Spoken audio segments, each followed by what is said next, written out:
Barbecue Central radio show will air live at 9 p.m.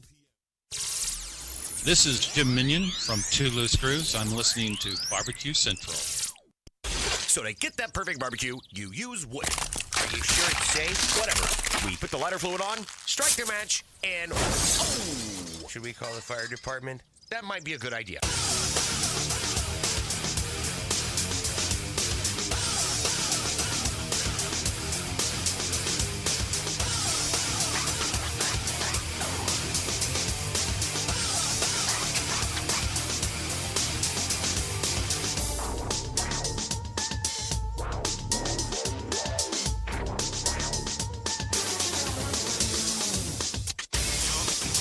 All right, good evening, and welcome to the Really Big Barbecue Central Show. This is the show that talks about all things important in the world of barbecue and grilling. We broadcast live and direct from the Rock and Roll Hall of Fame city of Cleveland, Ohio. It is the barbecue capital of the North Coast. I'm your program host, Greg Rempe. Happy to have you aboard here on your Tuesday evening. If you want to jump in on the show tonight, I'm more than happy to have you do it. It's a phone call, 216-220-0966. You can also email the show if you would care to, greg@thebbqcentralshow.com. And here's what's happening in case you didn't get the newsletter.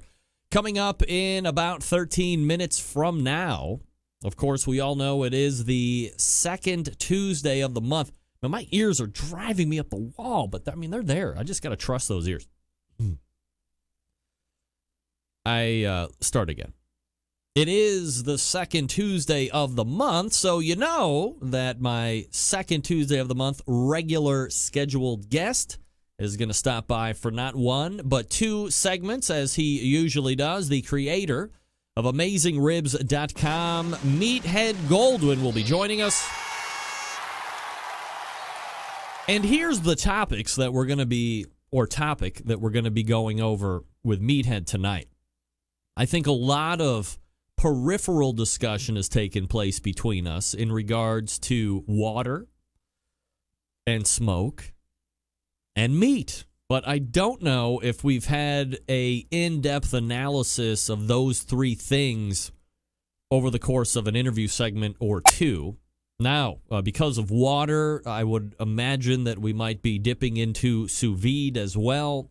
And then, if I am somehow able to bait him into bringing on the conversation of, is sous vide, there seems to be a groundswell of interest in taking a sous vide machine or one of those handheld motorboat-looking type deals and dropping in a pork butt or a brisket or a slab of ribs or something along those lines into the sous vide first, and then bringing up to X point, and then taking it out of the sous vide bag and dropping it into the smoker or grill at that point.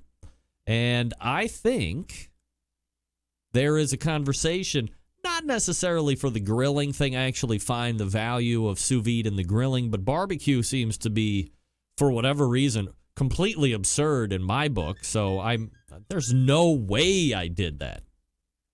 Shame on me. Let me get back to what I was saying. There seems to be no reason that you would want to mix sous vide and barbecue. Sous vide grilling, I can see sous vide barbecue. So I might be able to bait him into that conversation. We'll see how it's going. Diane Me is killing it already with high comedy, and I'm not even going to repeat what she said. Watch out. So Meathead Goldwyn in the first hour. Then in the second hour, a guy who, if you are just a foodie in general, the name will ring bells of seismic and gargantuan proportions. Maybe you've heard of the website SeriousEats.com or his side project called The Food Lab. None other than Kenji Lopez-Alt will be joining me on the show. Wow. And I do have him planned, whether he knows it or not, for no less than two segments as well. I think there is a very steeped background that we can get into. Maybe not into the proverbial weeds of weeds, but enough to kind of get that background. And then depending on what time we have left after we get up and running on how Serious Eats is and where the food lab is, I might be able to take him to task. He could be like the new version of Meathead in regards to taking on debates and seeing where everybody comes out. It's been widely alerted to me over the last 48 hours that Kenji has a different take on food altogether, so I might want to be ready with my takes on my own and then be able to, not challenge seems so crazy, but we'll be able to have a spirited debate on a few things. And lest anyone think he's the expert, I'm the idiot. So I will argue the idiot's point of view, if you're so inclined. All right, everybody, the show is live on the air, so let everybody know where they can find the show. At the main website, thebbqcentralshow.com, at the longtime video syndication partner of this show, outdoorcookingchannel.com/watch-now, or you can get it on the IP television stuff, that's Roku or the like. Just go to the website. Just go to the App Store on your IP television platform. Look for Outdoor Cooking Channel. If they have it, download it. And then you can watch the live stream right from the comfort of your smart tablets, your connected devices, or better yet, your big screen televisions. I mean, that's wonderful. All right, here it is. Email coming in from David Brosiner. And he writes, Greg, I look forward to your interview with Kenji. He has a different take on cooking than most, and his book is a great resource. Here's the best part of the email from David. The first time I ever called into your show was election night 2008. How fast the last 8 years have gone. Agreed. Wow. 8 years later, we are in the midst of electing a brand new president. Democrat, Republican, or third party. I mean, not really the third party. Like, that never happens. But they're up and running. They're vying for that position. If you're on the West Coast and you're looking for something else that is on the table, I am effective immediately announcing my candidacy for the President of the United States. Write me in. I know a lot of smart people. I'm a good talker. I can read off of monitors. I'm quick on my feet. I can think off the top of my head. I can construct sentences very well. I don't sound like too much of an asshole all the time. But I could if I wanted to, if the situation would warrant. So if you're West Coast and you're struggling to find some good in the presidential ballot and you're trying to think of somebody legitimate to write in, I'm your guy. Write me in. Let's see how many votes we can get me. If I can't get into the Barbecue Hall of Fame, I might as well be your next most reasonable option for President of the United States. I know a lot of you were wondering last week, and by the way, last week, way more tough to do the show in the midst of Game 6 of the World Series that we ended up pooping away. Get that big stuff out of here. Great season, though. Than it is tonight during the presidential election. I mean, I think everybody's just racing to the show to get away from it. Actually, as I look online at these numbers, it seems people are more interested in the country's presidential outcome. That's not good. Those numbers suck. Thanks to everybody listening. You people have really manned up and said, screw the country. We are all about barbecue. I dig that. Obviously, I do. I'm hosting the show right now. Meathead obviously doesn't care about the outcome of the country, and neither does Kenji. Or maybe he's on the West Coast and he just has the time to burn. I think that might be what it is. But I can tell you this. A week removed from losing the World Series. By the way, 3-1 lead. Ugh. And the biggest issue has nothing to do with the teams themselves, and it has everything to do with the Cleveland Indians brass. Specifically, the ticketing. Here's the deal. I don't know if anybody realized this. In Game 7, I didn't really notice so much in Game 6, but in Game 7, it sounded like the Chicago Cubs were at a freaking home game in Wrigley Field. And that's because if you were a season's ticket holder for the Cleveland Indians, not only did you get the opportunity to get, let's say you had 4, the Cleveland Indians gave 8 additional tickets, giving you 12. If you only have 4, what do you need 8 more for? Of course you're going to go sell those. You know you can go kill it on the black market, and Chicago fans are going to pay every red fin gilder that you are asking, scalping them for. They're glad to do it, and they did it. To the tune of, from reports that I was hearing, 75% Cubs fans inside of Progressive Field. We can't have that. Get that big stuff out of here. Are you afraid that the World Series tickets aren't going to sell? The +8 tickets has got to go next year. That's got to go next week. That was brutal to watch and listen to. That should never happen again, because we're coming back next year. Book it. All right, folks, Cook Shack manufactures smoker ovens for barbecue lovers with any amount of experience, whether you're barbecuing in the backyard like me or in the competition circuit or in a 5-star dining facility. Cook Shack has the unit that will do the job, and with a full line of barbecue sauces, spices, pellets, and wood chunks, it's the perfect one-stop shop. Cook Shack strives to be your barbecue resource center by offering cooking classes, online recipes, how-to videos, 2 blogs, smoke and grilling 101s, and a video cooking classroom. Check out their website, cookshack.com, or follow them on Instagram, Facebook, YouTube, Twitter, Pinterest, or Google+. Get advice or share your passion for barbecue on their world-class barbecue forum. Cook Shack pellet-fired smokers are the choice of champs because they were designed by a champ, Ed Fast Eddie Morin. The FEC 100 and PG 1000 are always customer favorites. The PG 1000 can double as a smoker and a grill, low and slow or hot and fast. A pellet grill line gives you the most for your money. Cook Shack residential electric smokers are the #1 smoker in the industry. High quality means high durability and versatility. Anything you can cook in your oven, you can make in a Cook Shack. Passion and dedication drives Cook Shack's manufacturing, with quality always being at the forefront. Get the best in barbecue since 1962. Call 800-423-0698. That's 800-423-0698. Or visit their website, cookshack.com. C-O-O-K Shack, cookshack.com. All right, here we go. Meathead Goldwyn coming up out of the break for the next 2 in the second hour. Kenji Lopez-Alt. Your phone calls and emails, 216-220-0966. Greg at thebbqcentralshow.com. Meathead has emailed me during the open and said that for whatever reason he's having issues getting into the chat room, so you might not see him there, but that doesn't mean he's not watching and wishing he could answer questions during hiatus of break and in between segments and all that good stuff. But we will return with the Meathead from AmazingRibs.com right after this. Stick around. We'll be right back.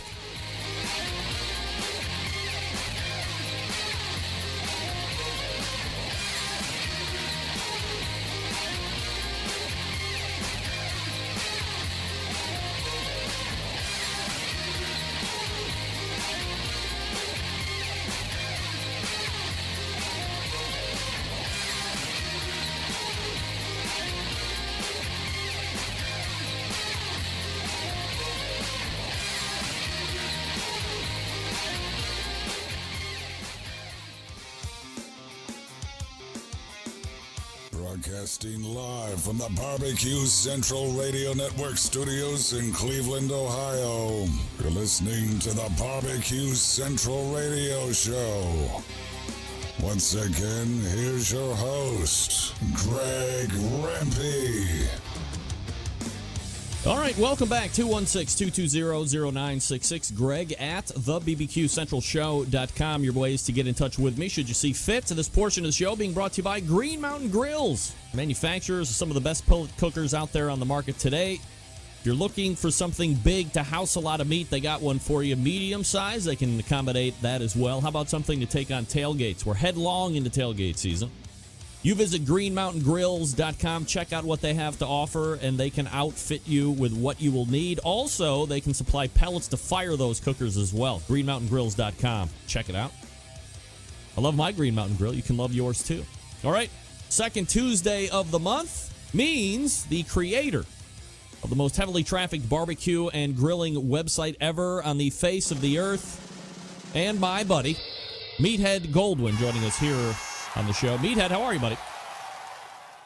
Hello, Centralites, and how is the Cleveland Cavalier barbecue? Well, tonight? we are freshly into a new season, and in hopes of repeating, let me ask you something, Meathead. If we're talking about basketball here, are you ecstatic that Dwayne Wade has made it to the Windy City, or would you like to have had him about 15 years ago when he was 20 instead of 79 years old and a broken-down former shell of a man? Yeah, we're going to wait and see about that. The Bulls are on hard times lately. We'll see if he and Rondo and a few others can bring him back. I wouldn't worry at all in Cleveland if I were you. No, we're steadily holding our breath as we usually do. All right, Meathead, so we have you for the normal two segments as we do each and every Tuesday. I'm sorry, each and every second Tuesday. I wish every Tuesday of the month, but every second Tuesday of the month. So tonight's topic is something that I guess maybe we haven't covered in-depthly before. We've hit on both of the topic items, but never really addressed them like as a whole or together, if you will. So it's called Water and Fire, or Fire and Water, or I don't know if you can say it wrong one way or the other. But really, two major components of this whole thing that we love about live fire cooking. Yeah, we've talked about sous vide only in passing before because it's really a form of reverse sear, which I know we've talked about at length. Yeah. But it's really evolving, and when you combine sous vide, which is cooking in a water bath, with grilling or smoking, you get something really special, and it really works, and it's really interesting. And the sous vide technology has been progressing so that it gets easier and easier, and the price points are coming down. I think a lot of your listeners are going to find a sous vide device under their holiday tree or menorah or whatever this year. It's going to be, I think it's going to be the hot new thing for next year. Now, of course, it's a good question. Is this the coming of the fondue set, and will it be a flash in the pan? I still have my fondue set from my wedding 43 years ago. Congratulations. Or, yeah. Or is this going to be like the crock pot, which has sputtered along and endured and still finds use? Or is this going to be something we use on a regular basis? I think it's an interesting question. I do know that I've been playing with sous vide to grill and to smoker and coming up with some really, really nice food. Here's what I think on that whole high-level situation that you just talked about. I think that the idea of sous vide is really good. I think that the cost continues to come down. I guess where I find a potential issue is now more and more you're seeing what I would call the hand immersion blender style sous vide items. So you have to have, that's it right there. You hang it off the side of some rather large water holding convenience, and then you set the temperature on that, and then it circulates the water. Something, I mean, that's how it works, right, for those things? Yeah, you know, it's about the size of your microphone there. Nice new mic, by the way. Thank you.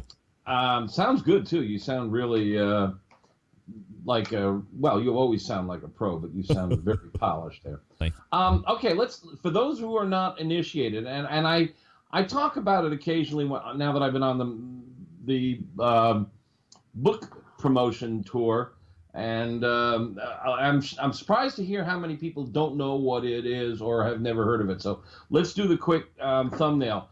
Sous vide was invented by a French scientist in the 1970s, and it's a technique. You in short, you take a piece of meat or vegetable and you put it in a plastic bag. Now, you used to have to use a vacuum sealer to suck the air out because you want the water, you're going to put it in a hot water bath, you want the water to be in contact with the plastic and the plastic in contact with the meat, so the meat is right in touch with the heating medium. But if you just use a Ziploc bag and slide it into a big pot full of water, the water will press out all the air. It's called Archimedes' principle. And you can get the bag pretty well close to air-free. You zip it up, and you're done. So you don't need a vacuum sealer anymore. And that was an impediment for me when I first started experimenting with it. Sure. Because the first sous vide machine I had was like a big bread box. That's what I have. And it had a heating element in it. And then I had to have the vacuum sealer next to it, which ate up a lot of counter space and got me in trouble with the boss. And then I had to have special bags. Now you don't need the vacuum sealer. You can use Ziploc bags, and you can use any old pot. And I've got here what I think is the state of the art. This is my favorite new toy. It's from a company in Seattle called Chef Steps, and it's the Joule, Joule.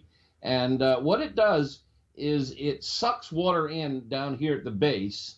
It's got a little impeller here, yep. And it's got a motor in there, and it's got a whole bunch of really sophisticated electronics.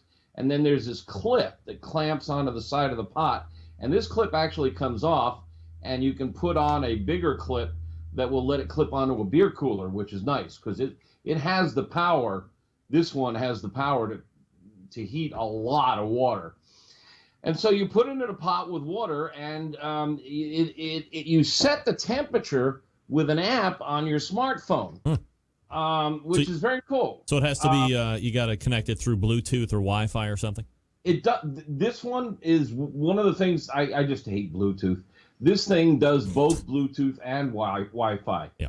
And they've really done a good job on the app. It walks you through. I mean, the first thing it asks you is what kind of meat you're cooking. Then it asks you, is it frozen or is it raw? You can actually put frozen food in there. It asks you how thick it is, because as we know, the thickness is what determines the cooking temperature, right, or cooking time. And then it tells you, do you want it medium rare? Do you want it medium? Do you want it or well done or rare, whatever? And it sets the temp for you.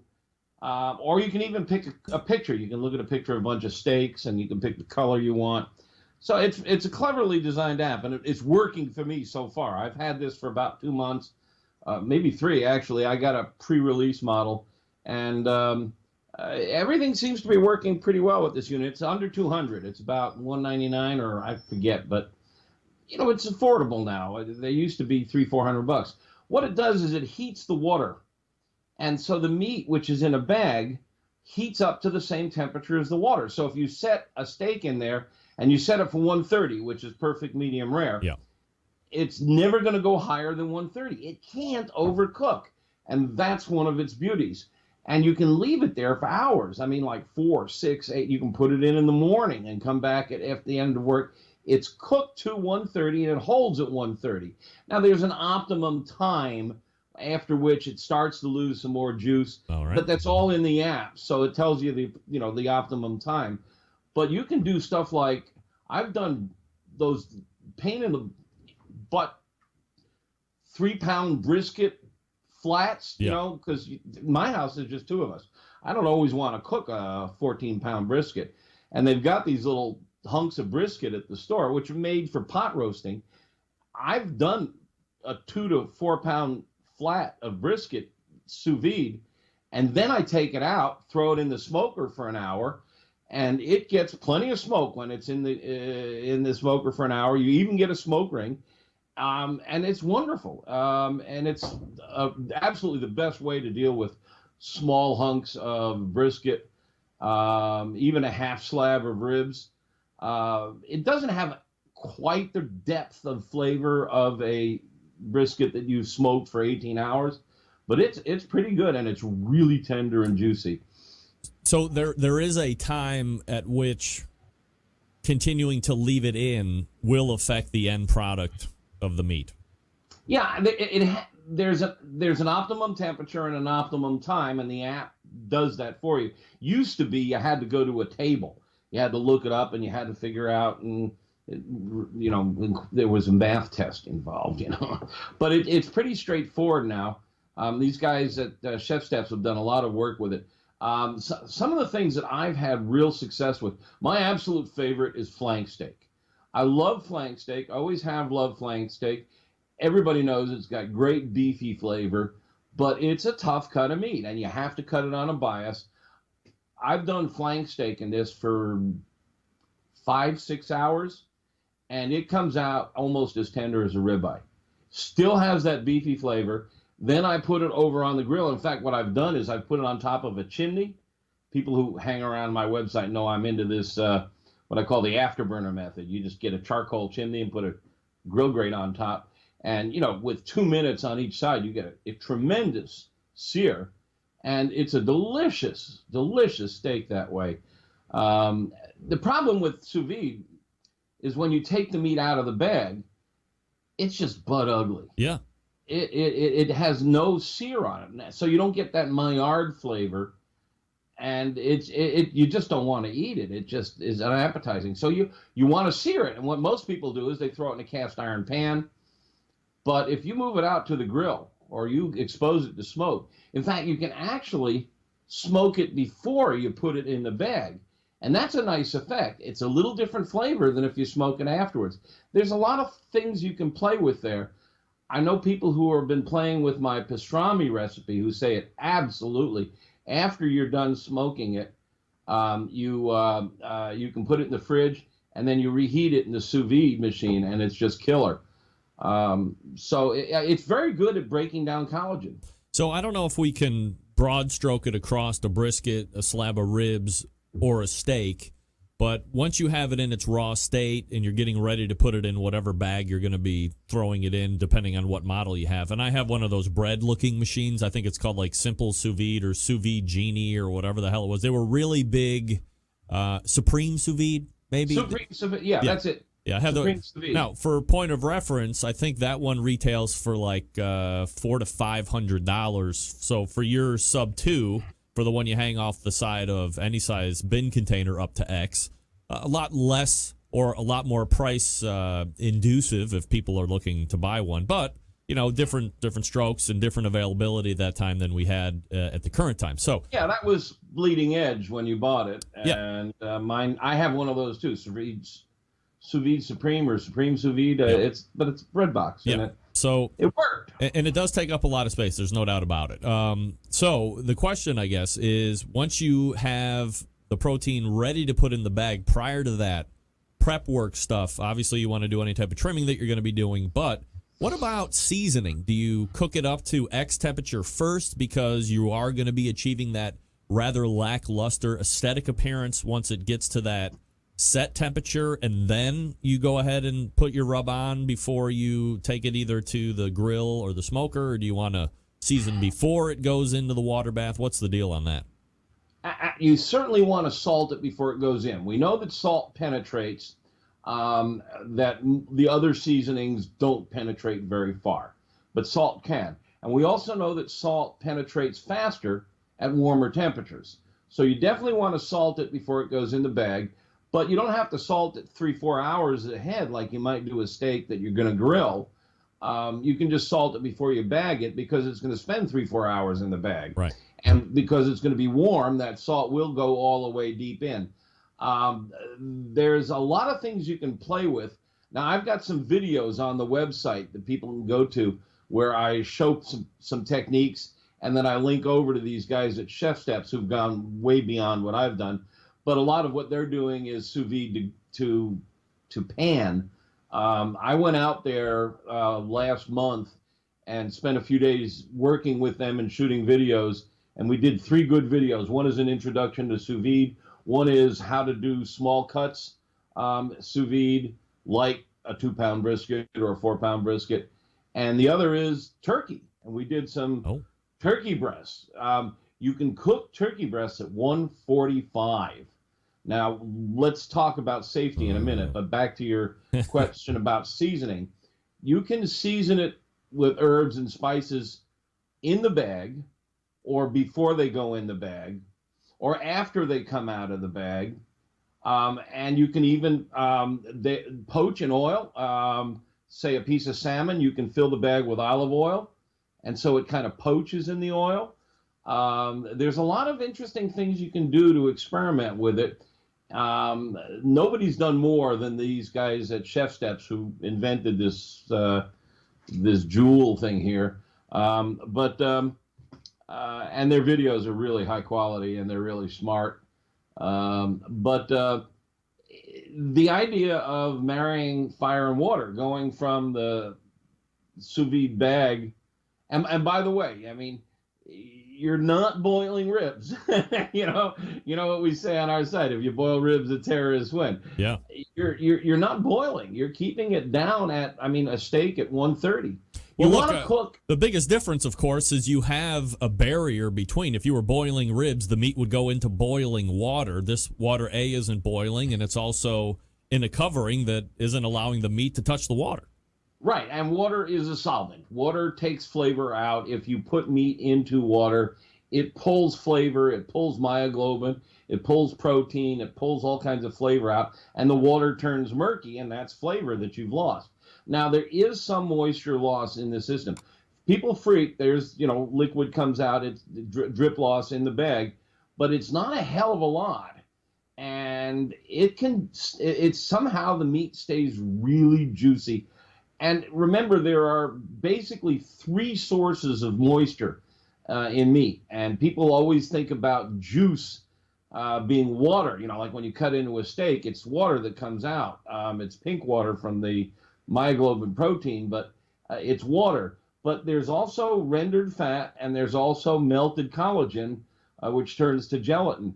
And they're important sources of moisture in meat, which is an argument that I make about why resting meat is not a big deal, because you've got multiple sources of moisture. But in any case, you'll see some water in the bag, and you can actually save that water, put it in a pan or something, and make a sauce out of it. Because it's like, if you ever make pan sauces, griddle a pork chop in a pan, you've got the fond, which is stuck to the pan. You pour in some wine or some water, and you can build a sauce that way. You can build a sauce with the juice that's in the bag. But it's incredibly juicy when it comes out, and incredibly tender, because the long cooking time breaks down collagen. Now, I touched on safety, and that's also related to the long cooking time.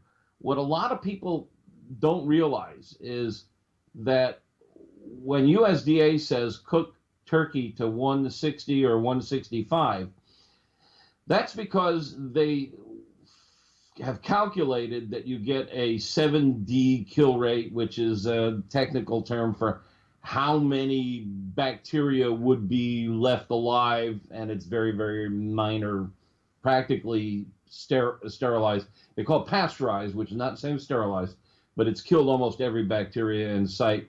And it takes only like 7 seconds at 165 degrees. But you can pasteurize turkey at 150. It just takes longer. Microbes start dying at around 130. So you never want to sous vide under 130. And you shouldn't ever be smoking under 130. And even cold smoking. There's a great deal of risk when you're under 130. And for most cooking, I recommend 200. But for sous vide, you want to do at least 130. And that will start killing bacteria, but it takes a long time to pasteurize a turkey breast, maybe 8 hours or so. But that's okay, because that's going to break down the connective tissue. There's not a lot of fat in a turkey breast, but if you cook it to only 145, you can pasteurize it, and it's really tender, really juicy. Wow. All right, so we got a couple questions to follow up with there. When we get back, let me go ahead and do this read real quickly for my good friend Sterling Ball over at Big Papa Smokers. That's right. Big Papa's is the one-stop online shop for anyone interested in barbecue, featuring a comprehensive selection of American-made grills, spices, sauces, accessories, and even a kit that gives you everything you need to make a world-class smoker out of a 55-gallon drum. Big Papa's has made a name for itself in winning almost every major barbecue championship out there. Jack Daniels, American Royals, Memphis and Mays, Houston Livestock and Rodeos, all that stuff. They've won it or finished really high up in the overall and category rankings. BPS has also banded together with fellow California-based rub company Simply Marvelous Barbecue to form what has now become known as the West Coast Offense. Defying conventional wisdom, these two California-based rub makers have cornered the market on competitive barbecue and begun to redefine the flavor profiles that cooks from across the country have begun to aim for. They've even created two unique competitions, the King of the Smoker, which brings the best of the best in barbecue, and a head-to-head back-to-basics competition, King of the Smoker unique in the fact that contestants aren't allowed to use any electric devices such as pellet cookers or pit minders. Contestants just allowed to use charcoal, wood, and their wits to win one of the most high-stake barbecue competitions around. Also, the other one is the Guinea Pig. That's a cost-controlled competition that helps bring in newcomers into the world of competitive barbecue.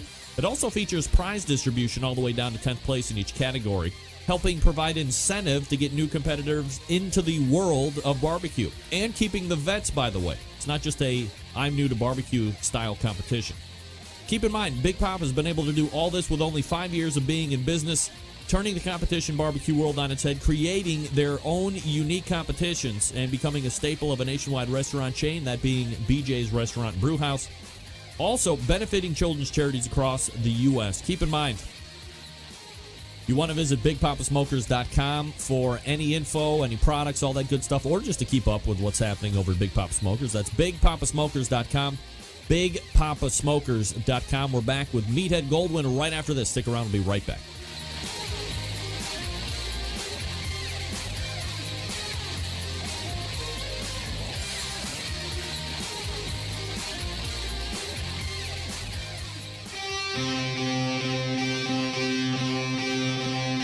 Get in the smoke. Call 877-448-0433 to get on the air. Now, here's your host, Greg Rempe. All right, welcome back. This portion of the show being brought to you by CookinPellets.com, your number one source for quality wood pellets for all of your pellet-driven cookers. No warranty voiding here, folks. You visit CookinPellets.com to buy. You can also purchase from Amazon.com. Download their free app at CookinPellets.com. If something goes crazy with shipping, as in a good way, it will alert you, and it's free. CookinPellets.com again, or purchase Amazon.com as well. All right, we're talking fire and water, or water and fire, with Meathead Goldwyn from AmazingRibs.com, and we were just talking about the pasteurization of meat and taking turkey to 145 and then letting it stay there for a while. And, you know, as you had mentioned quite diligently, Meathead, don't get all freaked out. I mean, it's fine if you do it, but it's got to be in an extended period of time. Is there somewhere where folks can go that say, okay, I have a 7-pound turkey breast or I have a 12-pound turkey breast? How long do I have to keep it in at 145 to get there? There's a number of apps that you can go to the app stores, both Apple and Android, that have those tables. If you use the Joule, it's built into their app, which drives it. The folks at Chef Steps have a bunch of recipes with the timing for these individual recipes. Oh, you ought to see what they do with beef ribs. In fact, their beef rib video is really interesting. They do beef ribs at 4 different timing and temperature, and they get very different textures and colors out of them. Really interesting. There's just a whole lot of flexibility to explore, and it is kind of the same kind of convenience that we bought our crock pots for. You can take that turkey breast, salt it, bag it, throw it in the pot, go to work, check the temperature on your smartphone while you're at work, come home, pull it out, throw it on a hot hibachi, just any kind of really hot grill. Paint it with a sauce if you want, or a marinade, and away you go in 5-10 minutes. And now, I mentioned a technique I did with the turkey that's really interesting that I taught them and that really works well. Grill grates. Are we going to have another commercial break before I'm done? Because I can run out on the deck and bring in a section of grill grates for anybody who's never seen them. No, this is the last segment. I got to run out there and leave you in dead time. go see grillgrate.com if you've never seen grill grates, but it's a very clever grill grate design that has a bottom. So it's not just raised rails, rows of wire. Right. It has a bottom with holes in it. And you just did a commercial for pellets. It's a really great use for pellets. You get a hot grill, even a gas grill, and you throw pellets on grill grates. They're below the meat. They don't touch the meat. So when you put the meat on top, but they're right below the meat, like a 1/4 inch below the meat, a 1/2 inch below the meat. And on a hot grill, they start smoldering and smoking really fast. So you can take something out of the bag, throw the pellets on the grill grates, get the grill up to high heat, and put the meat right on top. And you've got close, when you smoke in a smoker, 90% of the smoke that's generated goes right past the meat. Sure. There's a lot of airflow in a smoker, particularly a stick burner like a Lang or something. That air is just roaring through there, and that smoke is going past the meat. A large percentage of it goes right past the meat, and a lot of it bounces off the meat. The pellet, the particles bounce right off the meat. So you just don't get adhesion to the meat.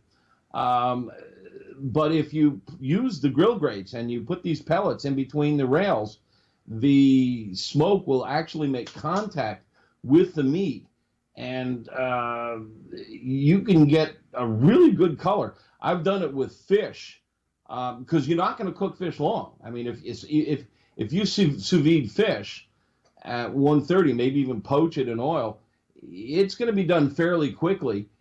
All you're doing is putting it on that grill for a couple of minutes to get some color on it. Using grill grates and pellets is a great technique to bring a light smoke flavor to it in a hurry. Let's name it right now, and I'm going to name that process. Oh. We will give it an acronym because barbecue and grilling people love acronyms. It's called the CPS method. We call it close proximity smoking. I love it. Of course. I'm going to write that down. I'm going to add it to my article. That's CPS. Right. Close proximity smoking. How about that? Very good. One of us, Meathead, one of us is fucking smart. Me. Yeah. Well, you're the guy. That's really good moniker, and I bet it catches. All right. Well, we'll see.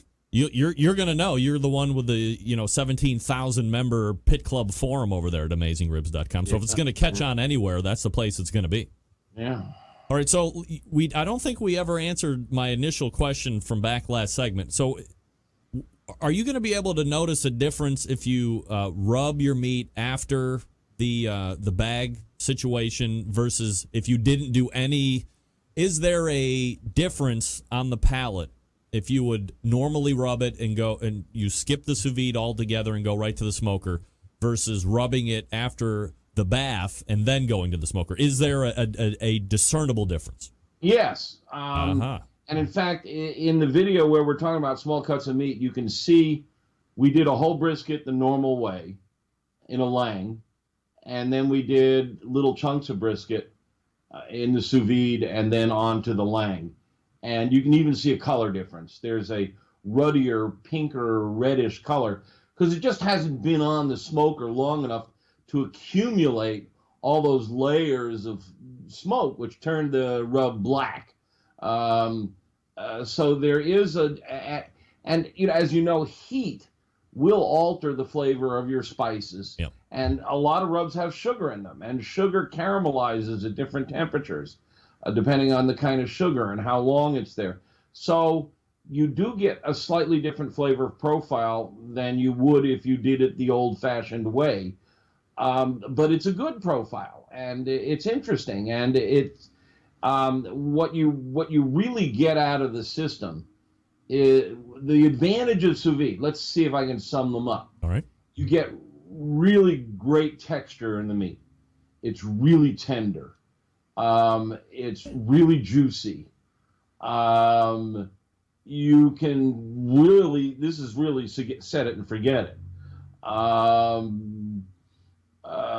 Flavor is going to depend on what you bring to the party. Your rubs, your spices, whether you do CPS, close proximity smoking, or any kind of smoking. You can throw it in a smoker, or the Maillard reaction. I mean, you can throw it on a hot grill or on a chimney, and or a cast iron pan, and create brown surface. One of these videos we did a chuck steak, and wait till you see that. I mean, I think we spent a minute on each side of a really hot charcoal grill, and we flipped 2 or 3 times, so maybe a total of 6 minutes, 2 or 3 minutes per side with a couple of flips, and it's just sizzling and crackling, and it's gorgeous dark brown, and when you cut into it, it's bumper to bumper pink. And we cooked it at 140, which is medium, and you wouldn't know it. It's just really tender. Can you take the steak at 130 or 135 out of the bag and eat it, and it would? I mean, we agree that it would look bad. Is it going to taste okay? Yeah, I mean, it's gonna be pure beef flavor. It's not going to have the Maillard flavor that you get when you sear and you get crust, but it's a very lovely beefy flavor. It's just it feels like it's missing something, you know. You want that, you want the spices, you want the Maillard, and that's, you know, I think, and we've talked a lot about reverse sear here, and people who followed us on this show know I'm a huge fan of reverse sear.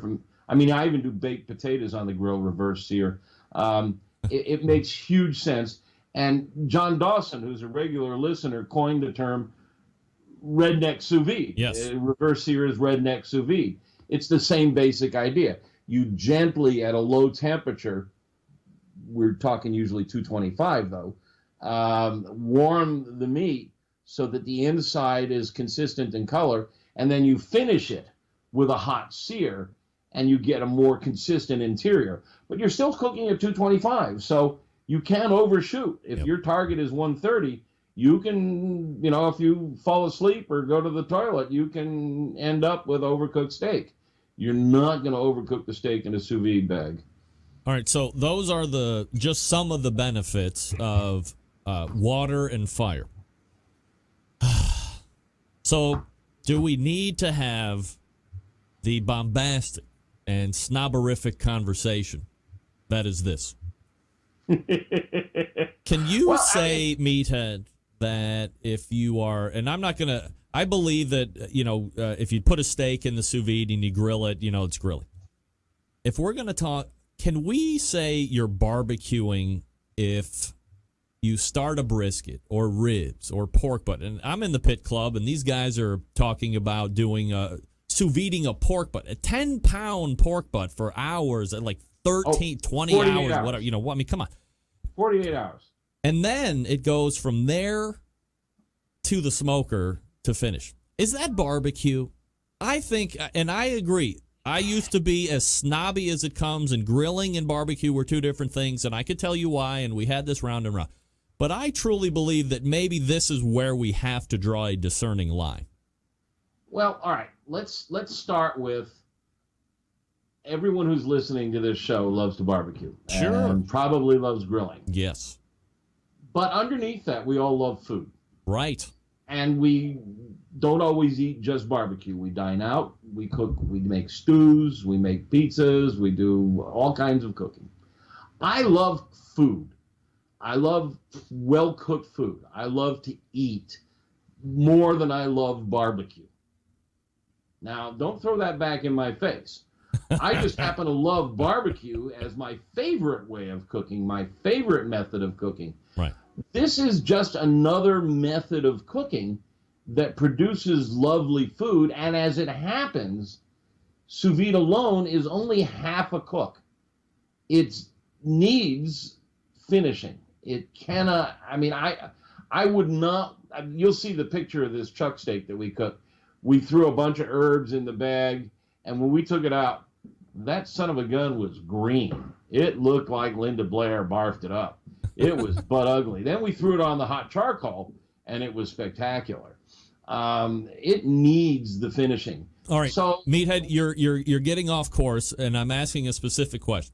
I'm getting If a there. pork butt is in sous vide and then it's in the smoker, is it really barbecue? I will maintain it is not. It has to start and finish in whatever form you're cooking at to be a barbecue. So it would have to start in the barbecue, not in a sous vide water bath. All right, I'm going to answer your question with a question, and then I'll come back with an answer. All right. Are chicken thighs that have been boned, skin flat back, fat scraped off, stuffed in muffin pans, and stuck inside a smoker, is that barbecue? With a butter bath. With butter. Yeah. Okay. I say that's butter poaching. Right. I say that's I don't know what it is. But you know what? It's in a barbecue. And we've had this argument going back to, I think, my very first appearance on your show 100 years ago. What is barbecue? And I think I know what barbecue is. I think I've defined it on the website. I think my definition is pretty broad to include a lot of things. Yes. So I think this could be barbecue, but I don't care. It's cooking. It's good food. No, incorrect. What the hell was that? That's my Mac. So I'm going to diverge here 1 second. Max Good told me, because he can get a little long in the tooth, I guess, with explanations, to let him know when he gets a little long, and this is what I came up with.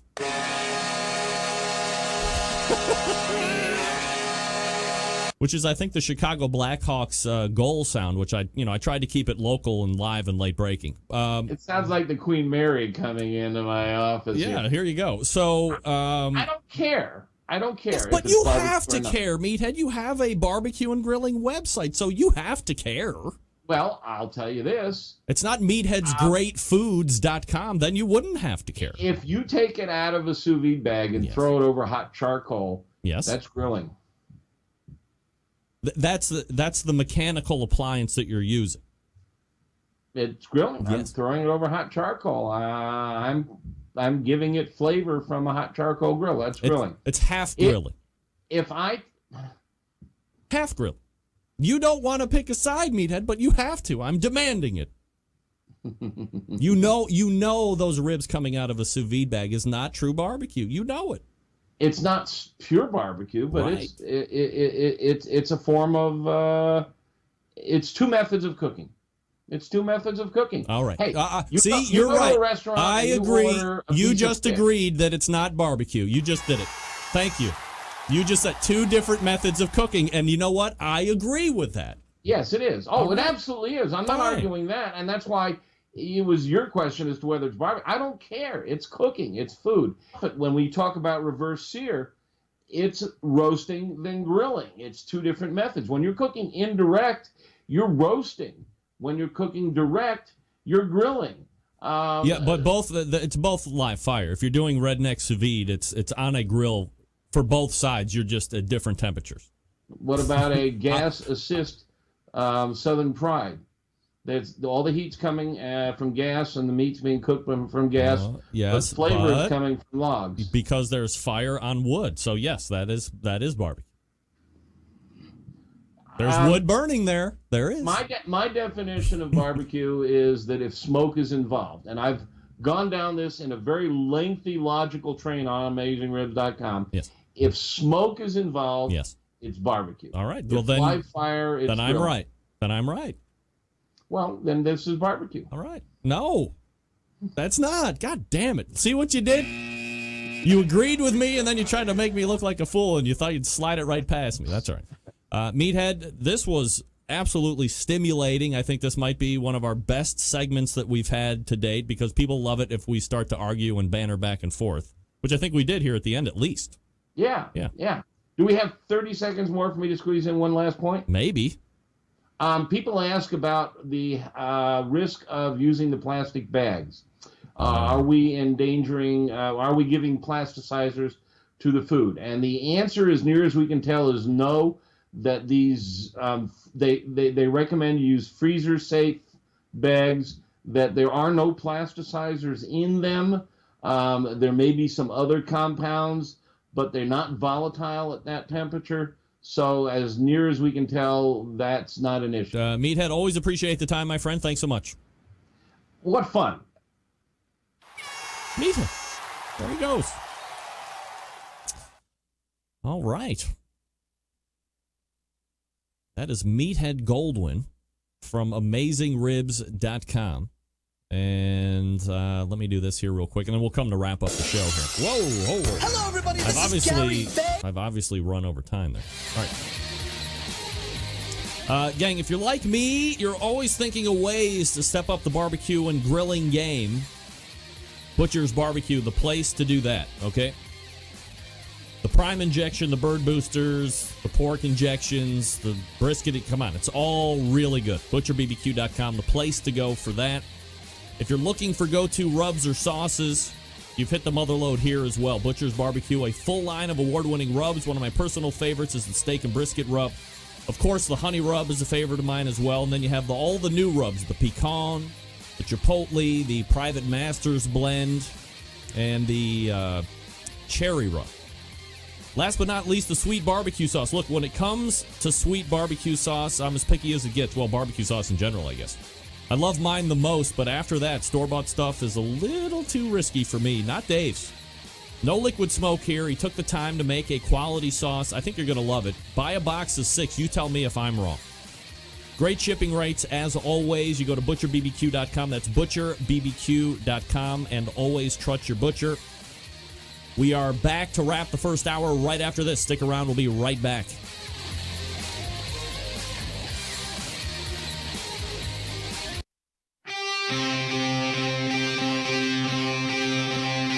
Get in the smoke. Call 877-448-0433 to get on the air. Now, here's your host, Greg Rempe. All right, welcome back to the show. 216-220-0966. Greg at thebbqcentralshow.com. Your ways to get in touch with me should you see fit this evening. Thanks again to Meathead Goldwyn from AmazingRibs.com. And I have results fast and furious.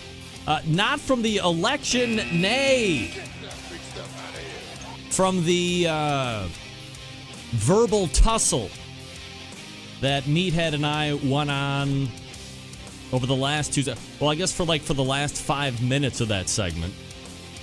And a lot of people in the instant chat room agreeing with me that in order for it to be classified as barbecue or grilling, that the food has to start the same way as it finishes. And as I was talking with Meathead, it can't be barbecue because it's starting in the sous vide. So in order for my definition, of course, and this is why we have these great conversations with Meathead, because he's not afraid to flex his own opinion on this deal.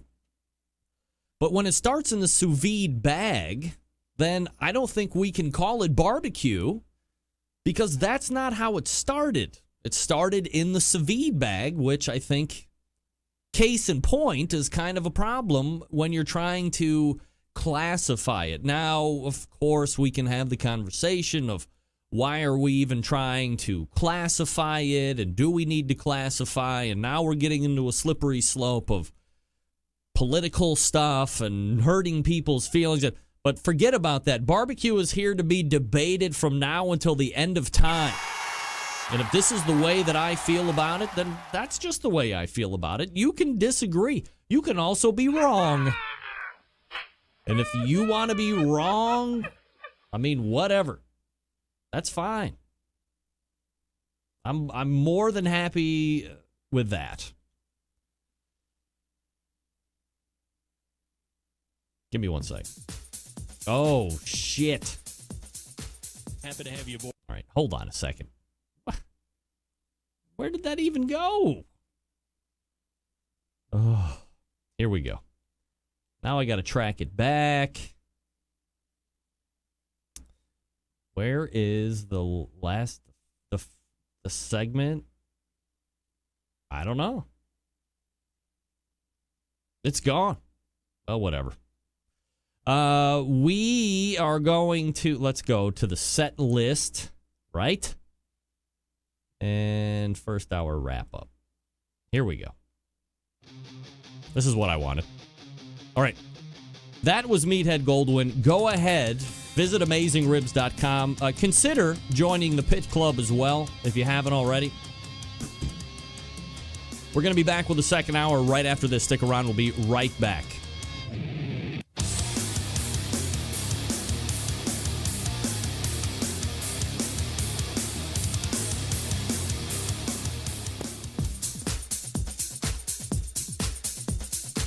Happy to have you aboard here for the really big barbecue show. We cook because we have to, and we grill because we want to. Hit me! Fine, how's it going? You have a great show. I'm a big fan. Boing. So what seems to be the problem here? This man looks like he's dead, and he's in the crackle. Sean Bono! It's all about the Sean Bono, dude! Succulent fish. What? He ate 54 wieners. But listen, Lavernius, shut your face. I'm shaking like a dog shit peach seeds. We have top men working on it right now. Top men. All right, just like that, we are into the second hour. Oh, hey, welcome aboard, everybody. You've done it successfully. You have found the Barbecue Central show. We broadcast live and direct from the Rock and Roll Hall of Fame city of Cleveland, Ohio. It is the barbecue capital of the North Coast. And we broadcast here every Tuesday, 2 hours of time. It is a live show, so if you're hearing this not on Tuesday between the hours of 9 and 11 p.m. Eastern, you're getting it in some kind of podcast form, whether it be audio or video or both, or you've consumed it part of the way in one form and another way by the end of the show, whatever. If you've never catched? Okay, so first time with new lips, everybody. If you've never consumed the show live in its intended format, which is 9 to 11 p.m. Eastern Standard Time. Hayden, when Moonshiner Barbecue's 19th annual Jack Thanks, Daniel's Chad. World Barbecue 9 years Championship later. versus Barbecue Central. Chad did cut that 9 years later. Or Chad cut that 9 years ago. He won the 19th annual Jack Daniel's World Championship. So if you've never consumed the show live as it's intended, it's really the funnest way, the funnest way that you can do it because it's a live show. Nothing is scripted. There aren't canned things that are happening. This is all live. So you're taking it in and just experiencing it right along with me. There might be a tech issue. Somebody might drop the F-bomb. I mean, who knows what's going to happen? That's why it's live. So even though you're hearing it live like a week from now, if that's when you're going to take in this particular show, it's still after the fact. You didn't get it live. Recorded live, but not live. Kind of like Saturday Night Live. I'm getting convoluted and a headache at the same time. Still to come on the show tonight, Kenji Lopez-Alt from Serious Eats and the Food Lab. So if you are, as I said before in the open, if you're any kind of foodie, Kenji is really one of the main men as it comes to food in general. Foodies just love Kenji. He's got unique takes on stuff, so we're going to get to learn a lot about him and all that good stuff. Hey, don't forget, I had mentioned it last week on the show that Sylvie Curry was heading down to the World Food Championships. Pitmaster of Lady of Q, taking part in that like Diamond Grill Challenge or whatever Cowboy Lump was putting on that they didn't pay me to promote. But we wanted to wish Sylvie Curry good luck this coming weekend, and she has finally made it to Orange Shores or Gulf Shores or wherever the hell it is in Alabama, World Food Championship. So Sylvie, get it up, girl. Here we go.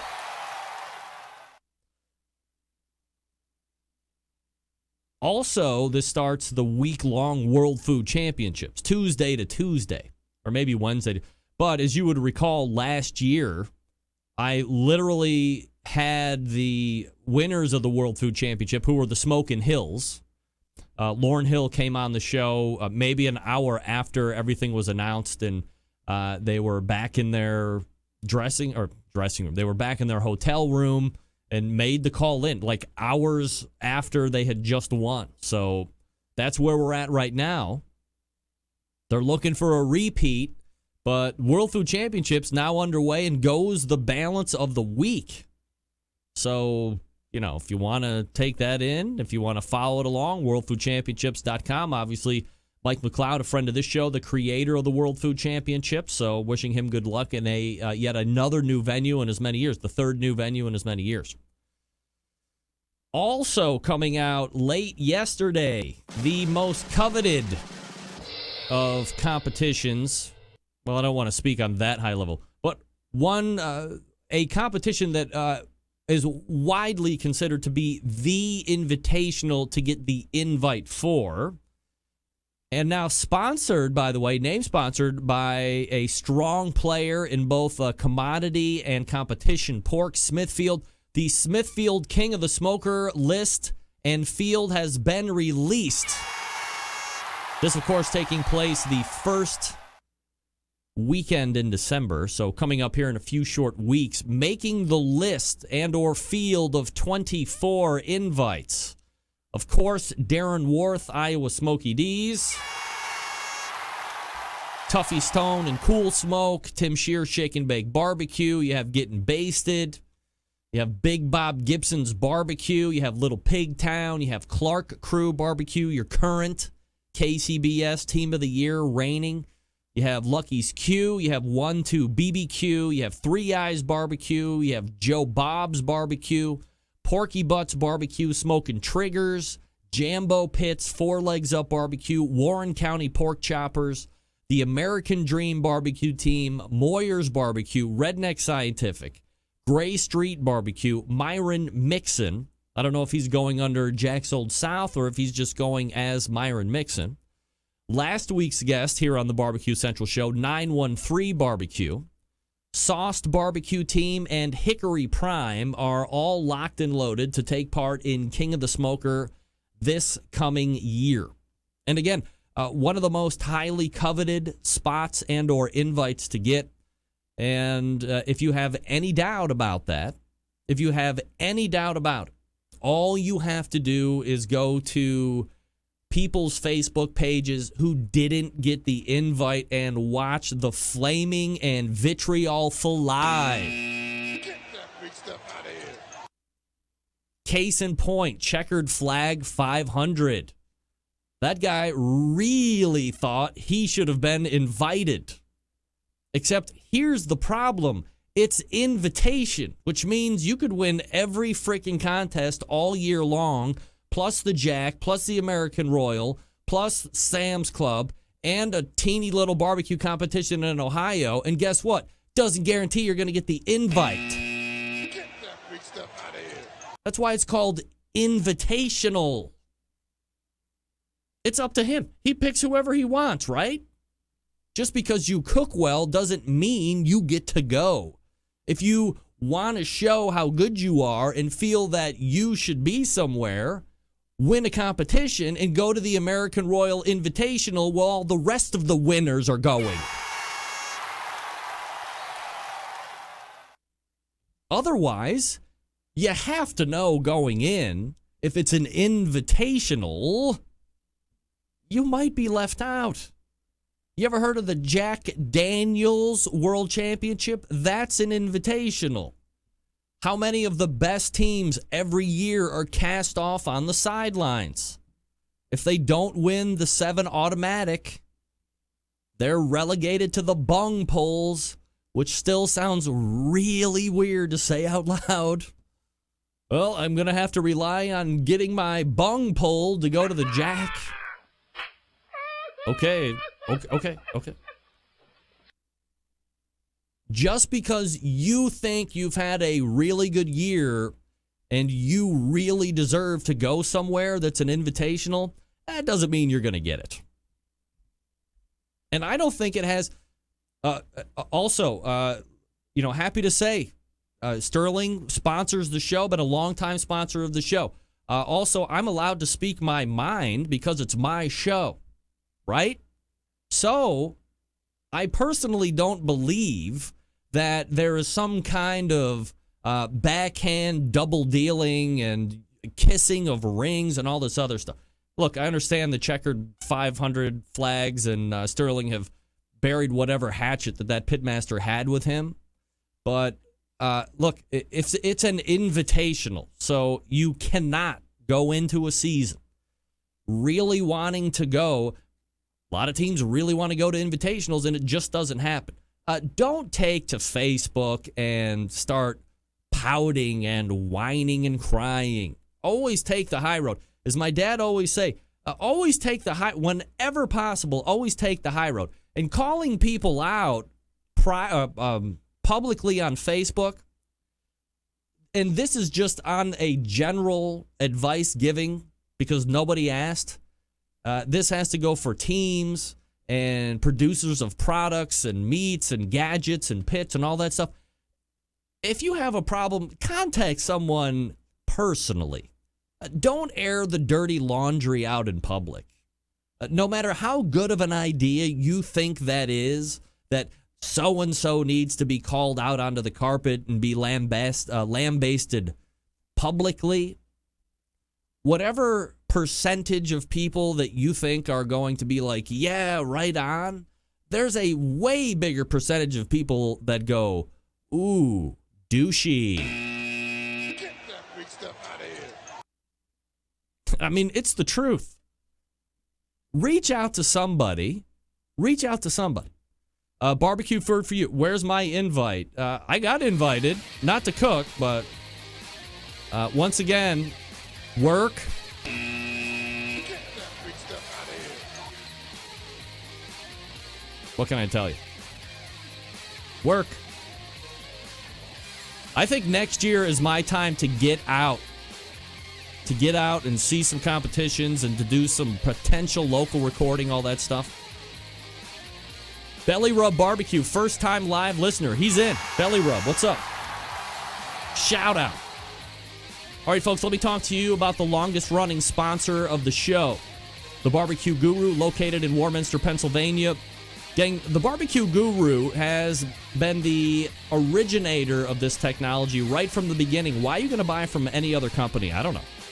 If you're not familiar with how these little beauties work, I don't get into the minutia here, but imagine a product that allows you to set your pit temperature, and once it's set, keeps it temperature right there all the way through the cook. Sound too good to be true? It's not. It's real life, and you can take advantage of this technology today. Because, hey, maybe you're a busy working professional like me, or perhaps you're constantly on the run with kids, doing errands, and quite frankly, you just don't have the time to throw on a pork butt or a couple slabs of ribs, and then you're off to do whatever it is you need to get done. The Guru maintains that pit temperature you set it at. There's currently a bunch of different models to choose from. Two of the most popular ones, CyberQ Wi-Fi, of course, if you have the need to be connected through your wireless devices, tablets, netbooks, laptops, and so forth. CyberQ Wi-Fi is the one you want. Also, you can control multiple pits, up to 2. You can monitor a number of internal temperatures of meats, should that be what you're looking for. Or, the other side of that is the Party Q. At right around $130, I got to tell you, this is the easiest point of entry when it comes to automatic pit temperature control devices. This is a self-contained package. It runs on AA batteries. If you're in the market for a cooker, look no further than the Onyx oven. Yes, people still using the Onyx oven. It's still performing very well. Do yourself a favor. Head on over to the Barbecue Guru and check out their products. If you have any questions, don't hesitate to call them. And don't guess. 800-288-GURU. That's 800-288-GURU. They'll make sure you're outfitted with exactly what you need to get you up and running right out of the box. 800-288-GURU, or visit the website, thebbqguru.com. You got to check out the Barbecue Guru's new commercials with Bob Trudnak and Mo Cason. Hilarious. All right, Kenji Lopez-Alt coming up out of the break. Stick around.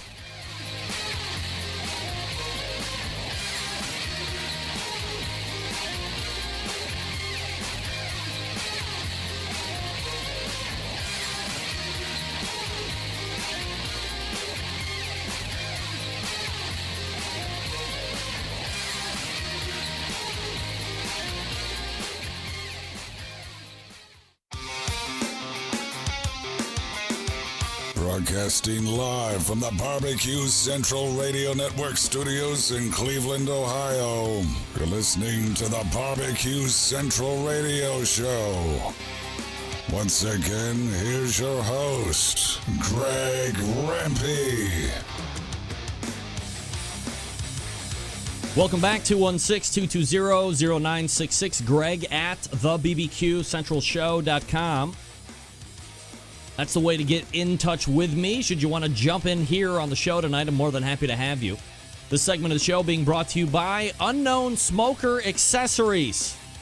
Purveyors of handmade in the USA stainless steel, barbecue lid hinges, barbecue accessory hangers, rocket hot chimney grillers, and heavy-duty aluminum foil dispensers. The fine products from Unknown Smoker Accessories keep your gear where it needs to be, at arm's length and ready for battle. Visit unknownbbq.com/shop today. Use promo code REMPE for 15% off your entire order. Yeah, REMPE at checkout, 15% off your order. I got to tell you, right now I'm looking at Kenji Lopez-Alt Skype situation. That doesn't look good. That does not look good. I'm throwing caution to the wind here, but it does not look good for me. Let's go. I'm going to dial it up. We'll see. No. Yeah, that was a no. Hello? Kenji. Hello? Kenji, is that you? Now, I did see his status a little bit ago, which was still offline in regards to the Skype, because we're supposed to be hooking up through Skype. And I saw somebody write something on Facebook today that was like, does anybody use Skype? Is anybody not using Skype? I mean, when it works, it sounds good. When it does not work, it does not sound good. Sounds like anything else that doesn't work. Crappy. Let me check my, yeah, all right. No text messages either. So we're just going to gut through. Luckily, I have videos in the chamber should we need to. See, this is the only thing I don't like when because I double checked last night and this morning, make sure timing was right because he's on East Coast or West Coast. This cuts into how I want to structure the interview. We're either going to cut away at the end on debate subjects, and nobody loves to debate more than me. That's why I'm asking for all of the West Coasters, if you are undecided presidentially on the candidate side, write me in. I'm here for you. I am available. I'm 42 years old, so I meet the age requirement. I am born in this country, although some people say I look generically Middle Eastern. But I am Italian and German. And, what can I tell you? I'm very well versed on things that are happening here in this country. I will appoint the guy that bong rips Carolina Reapers as my Ministry of Defense. I mean, if that guy can do that, come on. He can easily handle whatever worldly issues that are going on as it relates to defense. He bong rips Carolina Reaper peppers. You think Russia scares that guy? Hell no. Hell no. And there was some other guy that I saw was like, he was, is there a difference between vaping and, yeah, there's a difference between vaping and bonging, right? Yeah, this guy vaped it and then he snorted Carolina Reaper dust. Oh, what the hell is wrong with people? So, I'm getting off track on my stumping to become the next president. So, if you really don't like any of the other candidates that are available, and I don't know how it works for you, but my voting booth today was electronics, and there was a little write-in thing, so I would have pushed it, and then I guess I would have had to have typed in a name. Feel free to type in my name. Let's see if I can't get 1 or 2 votes at the very end. If you're waiting, East Coasters, it's like, what is it, 6 o'clock there right now?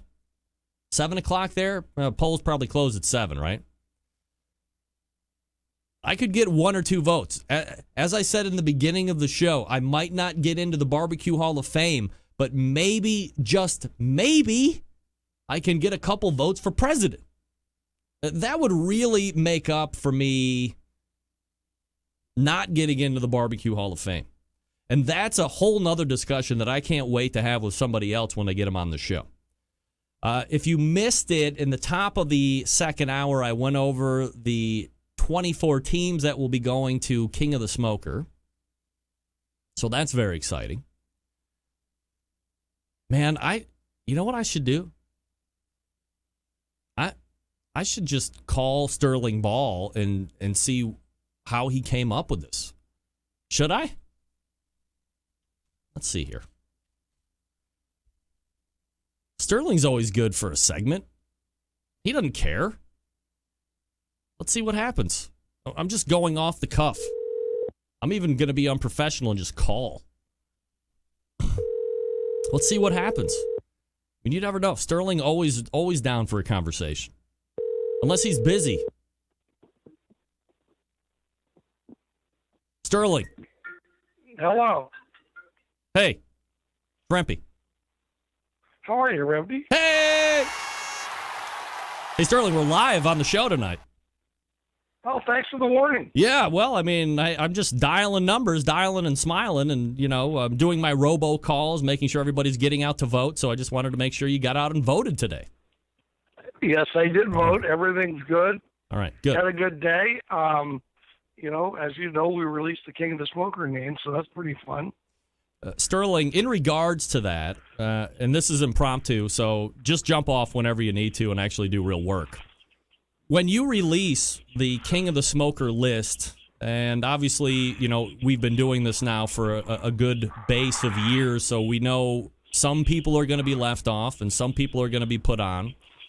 Do you find it at all disheartening when you get the vitriol, whether it's personal or, put out there on Facebook that I should have been invited, why didn't I get invited stuff?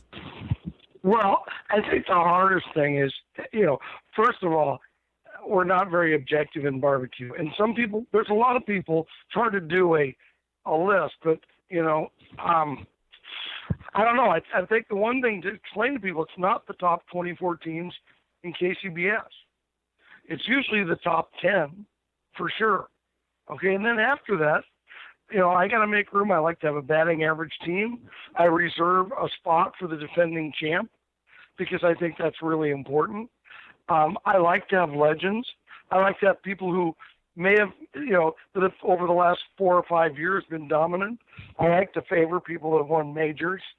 I like to favor people who've won Team of the Year. It's more than what you've done this year. Do you think it would be easier for people to palate if somewhere on the King of the Smokers website it said, here's kind of our working list of criteria on teams we would invite, so that might deflect some of that? Or maybe a little bit, it's just kind of fun to hear what people say, I got snubbed, you got snubbed. Well, we had somebody who got snubbed, and we worked through it, and they're fine. Really, I don't think there was much controversy this year at all. The first year was terrible. I mean, it's like, who do you leave off once you explain what it is? And, right now there's a possibility of a cancellation, and there's 2 teams tied right now that I told them that probably you're going to have to see how you do this week and let that determine it. But I don't think, I don't think it's possible. First of all, I don't want to have a contest with just the top 24 in KCBS. Okay, I really like having a contest with Myron Mixon there and Tuffy Stone and Johnny Trigg and Chris Lilly, and Chris Lilly won the first one. Yeah. I like rewarding somebody like Little Pigtown who won it before. I like having a batting average team like Jeremy Moyers. I mean, Travis Clark's first appearance in the King of the Smoker was because he'd won so many and so few tries when he was coming up. Chad Hayden and Moonswiners. He was the guy who always cooked like 7 times and won 5 contests, never got invited to anything. So those are some of the things that we like to have and we like to do. It is important from somebody as an outsider looking in, and we all know I'm not a competitor, right? But the key word is invitational. So I think it's unfair for any team, regardless of how well they think they are doing or where they are in the ranking, to expect that if I've achieved X, then I should be invited to an invitational, because that's kind of a counterproductive thought. And I'm not singling anybody out, but I'm just saying as a whole, you shouldn't have that. But look, hold on Facebook, let's look at this right. We have 11,873 people have looked at it in 24 hours. We have 43 shares and 39 comments. 2 negative comments. There's 121 likes. There's no way, even if you had the top 24, that somebody wouldn't feel snubbed. I mean, and I'm not out to snub anybody. Right. I'm out to create a unique event. And you know what? You have to have some leeway as the promoter. If you don't have some leeway, then let me tell you another thing. What I would tell people's social media accounts, if you're somebody who rips your score sheets up and swears at the promoter and is a bad loser, there's chemistry, there's sportsmanship, there's a lot of things that go into this. So, it isn't just how you cook. All right, so let's back out just for a second. And for the folks that might be new tonight to the show or just kind of finding barbecue, tell us a little bit about King of the Smoker, where the idea came from, and what brings this now vaunted competition and sets itself apart from some of the other ones that are out there. Well, first of all, you've got a very unique and eclectic mix of great cookers. You've got 24 really solid human beings, okay? You have a level playing field, okay? And the meat is given to you in Smithfield pork and ribs. They get 2 Foster Farms chickens. They get a Snake River Farms brisket, 1. They get less meat than they normally do. There's no garnish in the box. And if any of you have competed without garnish, and if you only get 2 pork butts, there's no laying 4 money muscles in here, okay? You have to fill the box with food. There's no electricity allowed. You can't even bring your own tables. There are 10 by 10 easy-ups with 1 light in them, okay? If you want to raise the table, you can't. You can't use a propane grill. You can't use a guru. Okay, you can use a thermopin for food safety. Then the next thing is we pay 10 deep, because I think that barbecue is crazy the way it only pays 2 deep in most contests overall, and 5 deep. So we extend the payout. Look, there's something must be right, because it sells out, and nobody ever turns down the invitation unless they're really sick. And if the concept was bad, nobody would care who I invited. And by the way, this prize money is now $77,500. Wow, big purse. 24 teams. Now, the other thing about 24 teams is that there's 6 samples on the table and 6 judges. Okay. With KCBS cranking out judges at a record pace and getting 4 sample tables now, and 5 sample tables is the norm. Everybody's on the same table at least once. So and sure, you could have one team that was more generous in ribs, but you can't get it fairer than that. Also, I don't pick the judges. Kelly and Kathleen McIntosh do the reps. I don't go in the tent after I give a morning speech. I have no idea who won until I open the envelopes on stage. So, and the other thing to really keep in mind is that we raise a minimum of $175,000 for sick kids. So, and we've presented $2.5 million worth of money for Boston Children's Hospital, where we've endowed the chair in UCLA. So, it benefits kids. It gives the barbecuers a unique challenge. You get 2 whole chickens, and you got to fill a box. You have to turn in burn-ins. You get 1 brisket, and you've got to turn in burn-ins, so they better be good. So I don't know. I think there's a lot of neat stuff, and I'd really rather focus on the people who are really happy to be there, the people that are happy to go to it. I can't help it if everybody in the top 25 didn't get invited, because I have other people I want to invite. I think one of the other things that's unique to King of the Smokers, and hopefully it's something that's starting to catch on. I think there was a definitive period of time in competition barbecue when everybody started hiding away from everybody else. And I guess certainly competition barbecue isn't a spectator sport per se, but there is an element that the general public is going to want to see, and you are kind of bringing that back out with having a lot of these teams do like little mini classes for the general public. Oh, yeah, that's the other thing. I tell the teams, I will protect you like mad before turn-in. They're over. And I threw out Leanne from Yeti, and I said, I'm sorry, it doesn't matter who it is. If my wife came in, she can't come in now. You guys get this, but once turn-ins are over, and turn-ins are an hour early this year because of the fans, then there's 9 classes. And Tuffy's doing one with Joshua Shook at the PhD at Smithfield, breaking down hogs. Okay. Last year, Darren gave a brisket class where he was brisket team of the year. I think he still is this year, too. And he gave up everything. And it's the greatest pictures I have because it's all the other 23 cooks. Okay. So I think people go to barbecue contests to taste good barbecue and to learn something. We have Snake River Farms in Smithfield donating the vending. We have some really Luke Ray that used to that's from Sexy Q and Old Hickory. Used to be Mike Mills is running our vending. Steph's helping. A lot of people are helping. The money goes to Casey Lee Ball and OBR. We always write, a $20,000 check to OBR from the vending. So they're going to learn something from the greatest pitmasters of all time, and then the hottest new pitmasters. So, like I said, there's 9 classes and there's good vending. Sterling, when you look up and down the list of 24, obviously you've had, as you said, people that have already won this competition, other guys that are having really great years. You have good guys that are having really good batting average years. Jeremy Moyer, for instance. Who do you see as like the perennial favorites? And then do you see any? I know you don't want to ever call it somebody a dark horse in this kind of a list. Oh, you know what? Look at the champion. So for the first year, Chris Lilly won. And that was really good because it validated my idea that legends can cook competitively. I mean, Chris doesn't cook KCBS a lot. It was awesome. I think the second year, Tippy won it.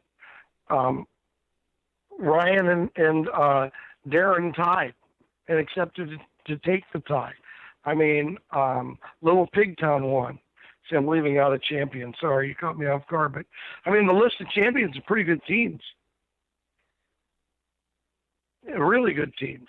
And I'll tell you what, when the score sheets come out, nobody's looking at the first page or at the top of the first page. They're looking at the bottom of the page. Always. So I mean, nobody wants to come in last. Tuffy is well known for stepping up and cooking huge in these kind of events. Darren is consistently a really good bet if you're going to be looking at betting on winners. Would you say these two are probably like odds-on favorites, and then everybody else is 1C, 1D, and all the way down? No, not even close. I think. Wow. There's a lot of good young teams. Gray Street's a tough team. I mean, every team there is a tough team.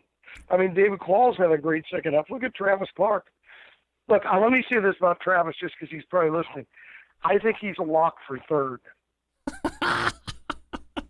A lock for third? Oh no! Well, he's at 13 thirds. At worst, third. What about 913 Barbecue? I mean, they've had a really good year. They've won a lot. Yeah, and they I wait until after the Royal to pick because just that. 913 are really good people too. I mean, I don't see how you can complain about them either. I mean, look. Not many people are complaining about who get picked. And like I said, it's really such a small minority. They're talking about that they didn't get picked. But let me tell you what. I'm going to have Jamie Gear as long as he wants to come out. He's won Pitmasters. He's won Houston Livestock. Yeah. Represents Texas. And he created the pit that's won more championships just about than any. Right. Legend. How could I have a tournament, a contest with legends without Johnny Trigg? I got Porky Butts. I mean, Joe Bob's was RGC last year. I mean, a 1-2 barbecue, 10th place. The guy almost died last year. Yeah. He's come back and just had a great day. Kelly Works. He's in the mid-teens, and he's a former Royal champion. And there's probably, when you look at great ambassadors at barbecue contests, Kelly Wirtz is an absolute class act. And really one of the most consistent guys over like the last decade. Right, exactly. Yeah. So, I mean, look, here's the thing. Like I said, everybody could do a different list. My vision was an eclectic group, and it's really, the camaraderie is so important at the deal. And I think that's one of the reasons why people come back saying so many nice things, is that we entertain them very well, but they all get along really well. Sterling, you can get sides for your easy up, by the way, but I'll call you a pussy if you do. Can I? You get two sides. Can I hold you over for 1 second? I just want to ask you one more question. Sure. Then I'll let you go. I apologize. So let me, as they say in the radio industry, let me pay this bill real quick, and then we'll come back with Sterling Ball. Unannounced Sterling Ball visit, by the way. I'll have to call him off air tomorrow and sell my soul back to him for doing this. Folks, let me talk to you quickly about Pit Barrel Cooker. Pulling the trigger on a new cooker can be nerve-wracking sometimes. Temperature control, fire management, what woods to buy, who needs the hassle. Might I strongly suggest a Pit Barrel Cooker? The Pit Barrel makes cooking simple and fun, and it just might be the most unique, versatile, and easy-to-use cooker available on the market today. Imagine a cooker that can turn out the traditional barbecue meats, but still be able to ramp up in temperature to do the burgers, chicken wings, and dogs. Versatility, all thanks to the revolutionary design that goes beyond traditional convection. Their hook and hang method places the food in the center of the heat, so it's acting like a stationary rotisserie, if you will. The result, great tasting, perfectly cooked meat each and every time. That's what we call consistency, and that's why people love it. Of course, all barbecue folks love accessories. The Pit Barrel doesn't disappoint here either. From rubs to the unique removable ash pan, the pit grips, the turkey hangers, hinged grill grates, there's a full line of accessories that will really complete your Pit Barrel cooking experience. And the best part, for $299, the Pit Barrel comes fully assembled, ready to cook on, ships for free right to your door. Not only does the cooker ship free, but with so few returns, everything they sell ships for free in the lower 48 continental states. Each and every day, no promo code necessary. Don't take my word for it. The folks at AmazingRibs.com continue to sing its praises. For instance, they offer this quote: "We're running out of good things to say about this simple, affordable smoker. Nothing else like it on the market." Head on over to pitbarrelcooker.com and see what everybody's talking about. Be sure to check out their full collection of short how-to videos shot in high definition. Then pick up one or two for yourself. You'll thank me later. If you have any questions, you can contact them through their website or call 502-228-1222. And yes, they'll actually talk to you. Find out what great customer service is all about, pitbarrelcooker.com. All right, back with one more question from my favorite Sterling Ball, right after this. Stick around.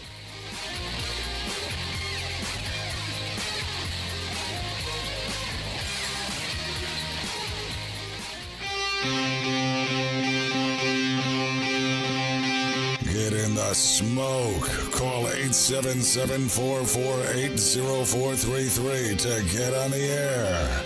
Now, here's your host, Greg Rempe.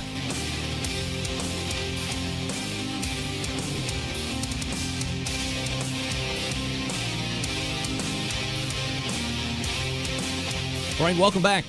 216-220-0966. Greg at thebbqcentralshow.com. Sterling Ball joining me here on the show. Sterling, thanks for hanging with me through the break there. And by the way, thanks for just picking up the phone. I mean, you had no reason to do that, but I'm glad you've availed yourself to the show, which I appreciate. Hey, I like barbecue. Hey, of course you do. So here's the question, and I'm efforting to get Smithfield in on the show at some point, but as someone who has obviously started to work pretty closely with them, and I don't want to say they came out of left field this year as far as what they've been doing in conjunction with barbecue, but they really seem to have kind of come out of nowhere and been a really positive influence on competitive barbecue.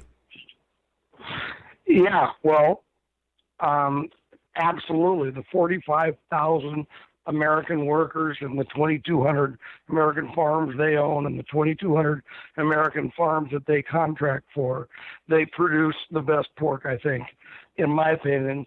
And they happen to have a product that really is good for competition barbecue, and they happen to understand what they need to do and how they can help barbecue and invest in barbecue.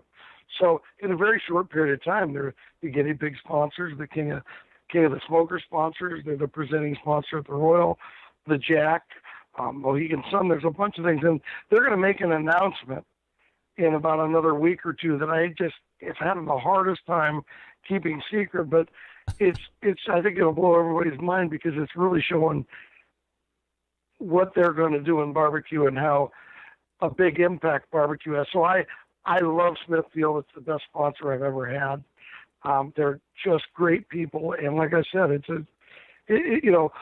look, I would caution barbecuers about some of the things they say on social media, because every major company has at least 4 or 5 agencies looking at our segment, and they see some of the angry things or some of the fights and some of the battles. It's really, we're not helping ourselves. I'll give you a great example. I took the founder of Outback Steakhouse 3 years ago to a contest. He said, well, I want to see it because I think Outback should do this. And his name's Chris Sullivan. You can Google it. He's a really good friend of mine. But he started Outback, one of the most successful restaurateurs in history. Sure. He said, well, is Ford in? I said, no. Is Chevy? No. He said, well, Gillette? I said, no. Nobody's in. So we go to the contest. He meets me at 5:30 in the morning. We walk the aisle. I think he's going to walk the second aisle. He goes, Sterling, let's go have breakfast. So, okay, he goes, you got nothing to sell here. There's no product. And so I would just say when you get somebody who's got the kind of power and might that's willing to invest in our sport, we really need to take very good care of them. Because last weekend, 3 out of the 6 contests were canceled. I know everybody says that barbecue's rosy, but, I believe that we need, Smithfield got Ford to donate 2 F-150s they gave away at the American Royal. I mean, we need to get more things happening, and it's going to happen through sophisticated and fabulous companies like Smithfield. Like, Team of the Year should be with Al Roker on the Today Show. I mean, there's a lot of things that I think need to happen that can happen with forward-thinking partners. Sterling Ball is the pitmaster of Big Papa Smokers. You can find him at bigpapasmokers.com. Sterling, I assume that the West Coast offense and specifically the Big Papa Smoker rubs still doing its thing? Oh, yeah, well, look at the top 5. Look at the top 10. Yes, absolutely. And, they're going to have a great time this weekend out in Indio, California. Darren's coming out, and Jeff Staney is coming out, and we're going to have a lot of fun cooking there. And then the last contest of the year in Vegas, I know that there's a lot of good teams coming. I know Blaine's coming out, Porky Butts and Travis. And so it's nice to get the West Coast to get some good teams to come out. And part of the reason why Vegas is going to be crowded is because they came out for the King of the Smoker first. Sterling, again, I appreciate you picking up the call here unannounced and talking a little bit about King of the Smoker and continued success. It must be a slow. Did Kenji Alt freeze up on you or something? What happened? Yeah, freeze up. Well, that's what we'll go with. Freeze up, no show, whatever. I mean, who's counting?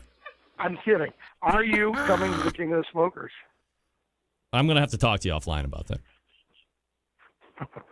I'm not paying you, okay? I would never ask you for one thin dime. Of course you know that, but I can't talk about it. I know, well, because the dime doesn't even make a call anymore. That's right. Nor a quarter. I know. I got a quarter the other day. I forgot what it was. I think hard change is the stupidest thing ever. Yeah, well, listen, I hope I answered your questions. Of course you did, and I'll call you tomorrow. Thanks. All right, Thanks there he is. Warning. Sterling Ball, ladies and gentlemen. At least I warned him I'm going to call him tomorrow morning, right? Oh, boy. I can't wait to see the email that's going to be coming in about 10 minutes. You just called me unannounced. Oh, my God. What? I'm kidding. Class. Hey, you want to know what makes a good guest? I decide through the Russian roulette Skype contact list that because I saw a post that's doing really well and you're related to that and I have your number and I just dial you up. Barbecue food for you. Rempy's got to cook. You have to be invited to cook there. I am not invited to cook there, nor would I ever be invited to cook there. Ever. Nor would I. I was pooping myself at a crappy... whoa, hold on. Let me back that up. That is completely unfair of me. I was pooping myself on a one event, one category contest in Hartville. Pooping myself. There's no way I could go up against the likes. There's no way I could be team 24 with all those other 23 teams being there. I can tell you who's going to be at the bottom of that list. Me. I already know that. There's no reason for me to go compete to find that out. I know that. That's a given. All right, so 2 weeks ago, but Denver Cavins from Art Flame came up from just over the border in Kentucky, and we messed around with his cooker, the Art Flame. And by profession and or trade, he's also a very well-accomplished videographer. And I was able to put together a 7-minute video or whatever it was. But I'm going to show you about 4.5 minutes here.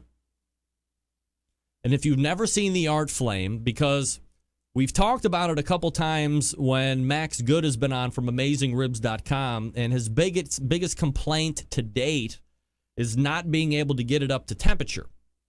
And as you will see from this video, I did not seem to have the same problem. So, without further ado, I give you the Art Flame video.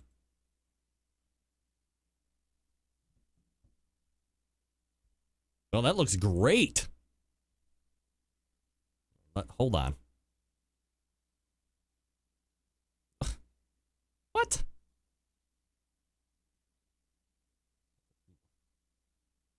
Hello? It's not there. Totally not there. All right. Let me go re-find it. Graphics, Art Flame, demo. That's not it. Here it is. Ugh. Hey gang, Greg Rempe here. Barbecue Central Show. It's finally made its appearance here in the Rock and Roll Hall of Fame city. The Art Flame is here. We're going to be cooking on it all day today. A lot of things going out to Snake River Farms. We're going to be cooking a variety. Hey gang, Greg Rempe here. Sorry. Hey gang, Greg Rempe here. Barbecue Central Show. It's finally made its appearance here in the Rock and Roll. Holy Christ. What did I do? Hold on.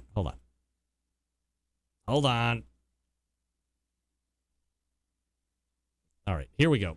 Hey gang, Greg Rempe here. Barbecue Central Show. It's finally made its appearance here in the Rock and Roll Hall of Fame city. The Art Flame is here. We're going to be cooking on it all day today. A lot of things going out to Snake River Farms. We're going to be cooking a variety of tenderloins and strip steaks and that big-ass tomahawk steak that's going to look ever so succulent right here on the grill. We're going to fire it up here in just a few short minutes. But, I mean, look at this thing. Forget about ringing the old-school dinner bell. How about this?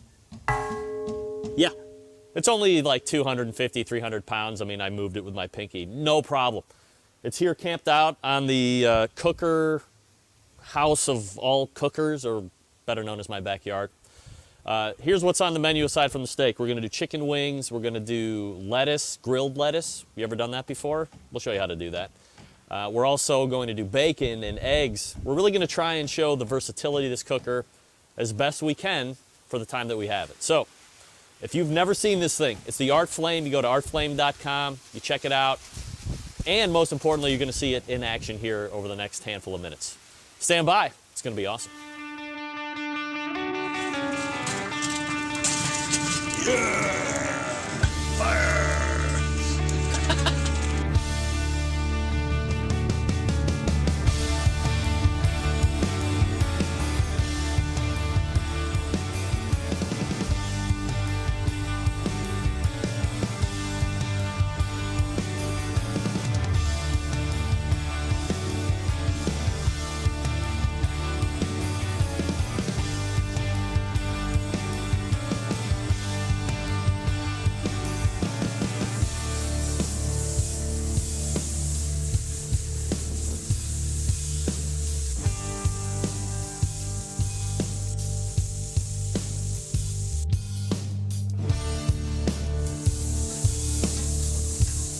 Ready? Steak? Boom.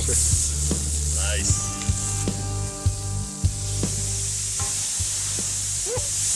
Look at that. Awesome. Perfect. You don't think you can sear?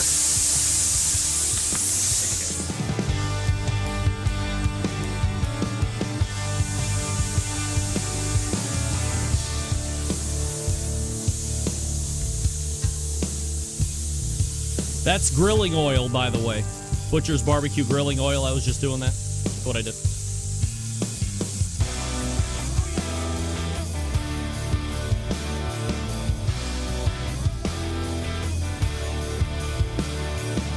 How nice is this? I want to eat it. I want to eat it all.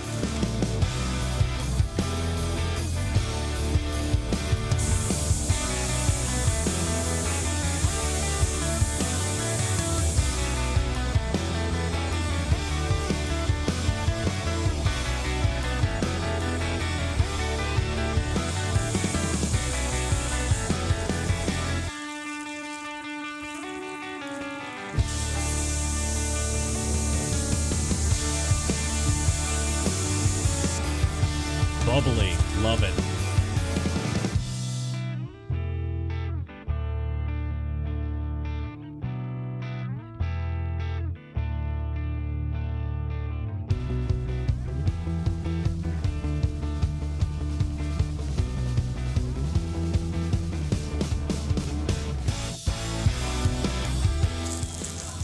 Grilled cheese on.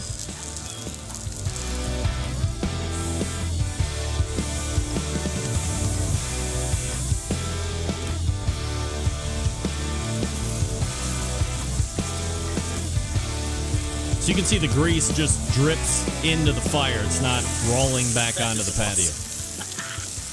We're cooking eggs right here with chicken wings and grilled cheese.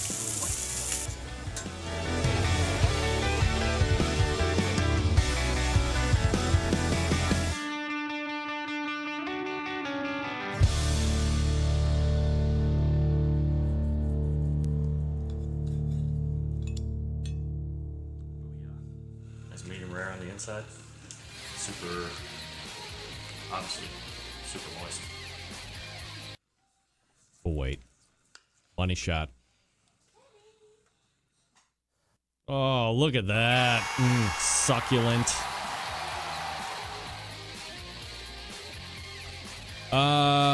Some smoke in the eyes, but when I'm outside, just ask my wife. I have a terrible habit of just squinting. She says it gives me the wrinkles here.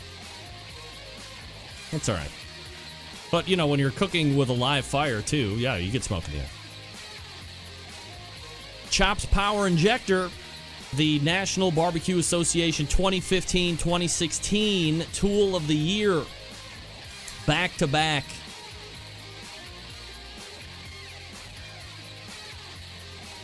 Each of their patent-pending Chops Power Injector system features not one, not two, but 4 needles evenly spaced to the perfect distance for even injecting. It also comes with a 3-plug screw, so you can use fewer needles, or changing your spacing to get around those bones. That's versatility. Number one seller is the half-gallon Chops Power Injector system, designed for the backyard person like me or the competition person like you. Easy to use. Clean it, fill it, pump it, and go.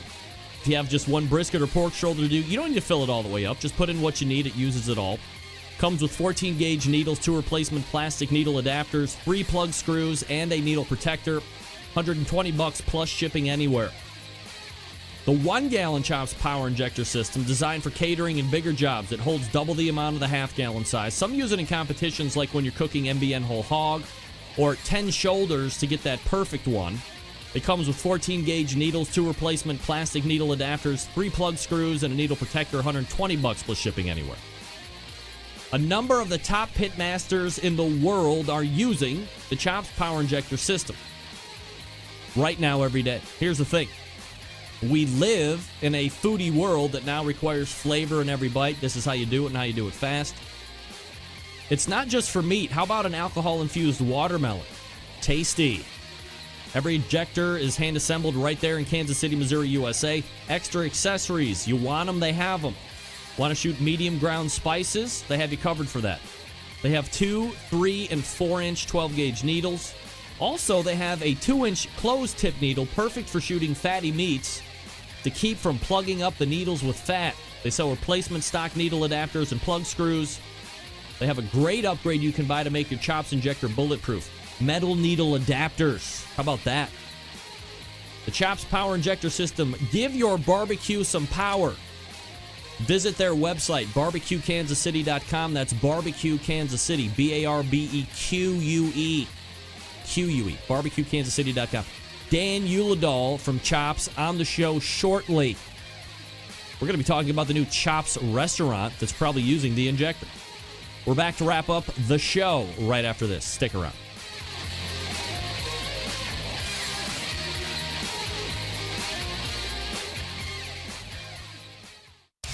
Big name interviews, advice on cooking brisket and ribs, and the only host willing to share his honest opinion on all things important in the world of barbecue. It's the Barbecue Central Show.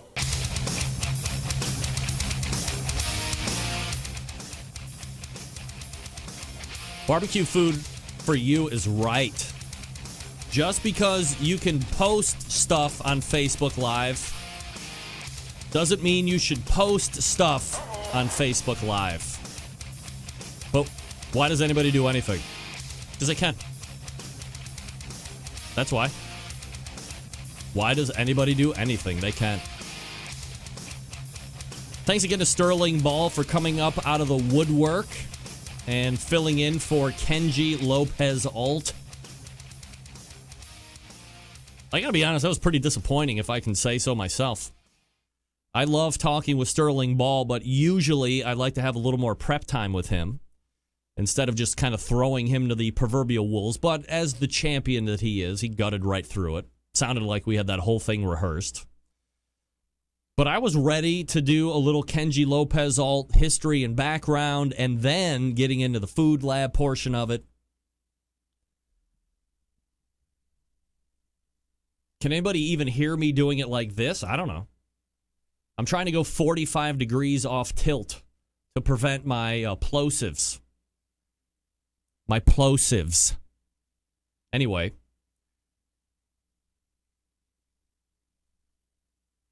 Also, the Art Flame, and I did see that in the chat room, it is not $5,000. Get that free stuff out of here. That is an urban legend that I just dispelled on Wikipedia a few minutes ago. It is not $5,000. It is close to $2,000. So, that's a decision you got to make. If there's $2,000 that you feel you could use better, it's your money, man, right? I'm just testing it out. I'm showing you how it works. It worked really good. I like it. I like it. What can I tell you? I like to have a big cast iron pan with a fire in the middle of it, and I can cook 3 pounds of bacon on that thing at one time. In my house, with those girls who eat a lot of bacon, that helps. But it might not be for you, just like anything else, right? A lot of my show sponsor stuff might not be for you, but it might be for somebody else. So if that's something that you're looking at, contact me. I can tell you how to make that fire in the middle so you're not struggling with the fire part of it. The cooking thing, that's you. What can I tell you? So thanks again to the Denver Cavins over at Art Flame. And Snake River Farms for the meat. It was awesome. Who's winning the presidential race? Does anybody have an electoral college update that I can pass along for the people that are listening in podcast tomorrow or next week who maybe have no idea what's happening right now? Shit, I'm running late. Hey, all the way back in the first hour, we had Meathead for 2 segments talking water and smoke and fire. In the second hour, Kenji Lopez-Alt. Nope. Sterling Ball, Big Papa Smokers. Yup. Man's game.